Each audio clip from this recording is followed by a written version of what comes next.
Hello, नमस्कार। एक बार फिर से आप सभी को मेरा उम्मीद करती हूँ कि आप लोग कुशल मंगल होंगे। मैं शिवानी आपके सामने एक बार फिर से अपनी एक नई पोएम लेके प्रस्तुत हुई हूँ। और फ्रेंड्स, आई होप कि आप लोगों को मेरी पोएम जो है पसंद आ रही होंगी। और अगर आपको पसंद आती है तो प्लीज़ मेरे चैनल को सब्सक्राइब कीजिए, लाइक कीजिए, मेरी पोएम्स को शेयर कीजिए।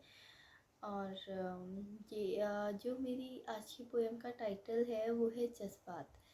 देखिए, जैसे मैंने आपको पहले बताया था कि मैं बहुत टाइम पहले से पोएम लिखती हूँ। तो ये पोएम मैंने तब लिखी थी जब हमारे देश में ही नहीं बल्कि पूरी दुनिया में कोरोना का दौर चल रहा था। तो उस टाइम पे लोगों के सामने इतनी सारी मुश्किलें आई, लोगों के बीच इतनी दूरियां बढ़ गई थी।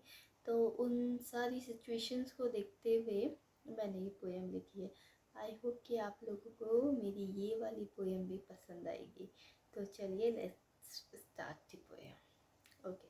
जज्बात।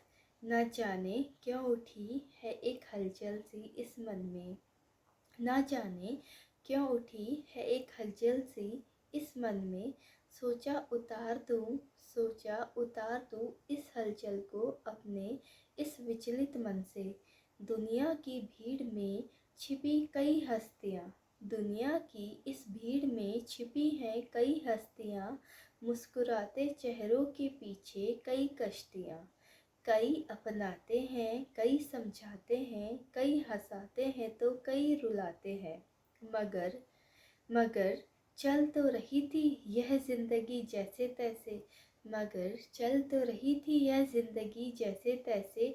लेकिन आ गई न जाने कहाँ से यह कोविड-19 की समस्या, लेकिन आ गई न जाने कहाँ से यह कोविड-19 की समस्या। जनजीवन जिसने कर दिया इतना निर्मम, अब न कोई अपनाते हैं, न कोई समझाते हैं, बस यह हालात ही हैं जो रुलाते हैं। अब ना कोई अपनाते हैं, कोई समझाते हैं, बस यह हालात ही हैं जो रुलाते हैं।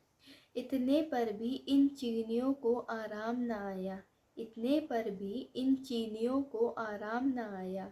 यहीं का खाया और यहीं पर अधिकार जमाया, यहीं का खाया और यहीं पर अधिकार जमाया। ना जाने उन्होंने यह विकट रूप क्यों अपनाया। खैर, अब इन सब बातों को छोड़ हमें कुछ करना है। चीनी उत्पादों और आविष्कारों का बहिष्कार करना है। भारतीय होने का अपना स्वाभिमान रखना है। उन वीरों को श्रद्धांजलि देने के साथ साथ जज्बातों का भी मान रखना है। उन वीरों को श्रद्धांजलि देने के साथ साथ जज्बातों का भी मान रखना है। Thank you so much.